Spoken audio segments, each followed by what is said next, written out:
बिस्मिल्लाहिर्रहमानिर्रहीम। एक सवाल हमारे सामने ये है कि हम देखते हैं कि बाज़ लोग अपने कफन को आब ज़मज़म के अंदर भिगो देते हैं और उसको बाद में खुश्क कर लेते हैं और इसको बाइसे बरकत समझते हैं। तो क्या पहले से कफन को ख़रीद कर आब ज़मज़म में डुबो देना और उसको फिर खुश्क करके अपने कफन के लिए रख लेना, क्या ये जायज़ और दुरुस्त है? और दूसरी बात, बाद लोग अपनी कब्र की जगह को भी मखसूस कर लेते हैं अपनी ज़िंदगी के अंदर ही।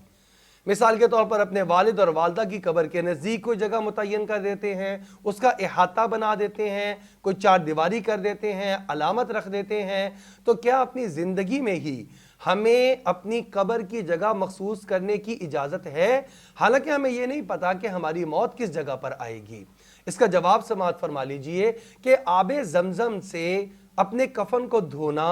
और धोकर खुश्क करके अपने कफन के लिए रख लेना, इसको बाइसे बरकत समझना, इसमें किसी किस्म का कोई हरज नहीं है। लेकिन यह बात भी ज़हन में रहे कि इन सारी चीज़ों का फ़ायदा उस वक्त होता है जब इंसान के अपने भी नेक आमाल उसके साथ मौजूद हों। अगर इंसान की अपनी ज़िंदगी में नेक आमाल मौजूद नहीं हैं, सारी ज़िंदगी वो नेक आमाल करके नहीं गया और सिर्फ ये सोच ले कि मैं आबे ज़मज़म से धुले हुए कफन के अंदर मैं कब्र में रख दिया जाऊंगा तो मेरी बख्शिश हो जाएगी, तो ये उसका वहम है, ये उसका सिर्फ एक ख्याल है। इस तरह नहीं होगा, बल्कि उसको अपनी ज़िंदगी में किए जाने वाले नेक और बद आमाल उनका सामना भी करना पड़ेगा और उसका हिसाब भी देना पड़ेगा। और दूसरी बात, कब्र को मखसूस करने की, अगर आपकी कोई ज़ाती जगह है, वहाँ पर आपके वालिद वालदा आइज़ा व अकारिब की कब्रें मौजूद हैं, तो आप अपनी ज़ाती जगह पर अपनी कब्र को अपनी ज़िंदगी के अंदर भी मखसूस कर सकते हैं, इसमें कोई हरज नहीं है।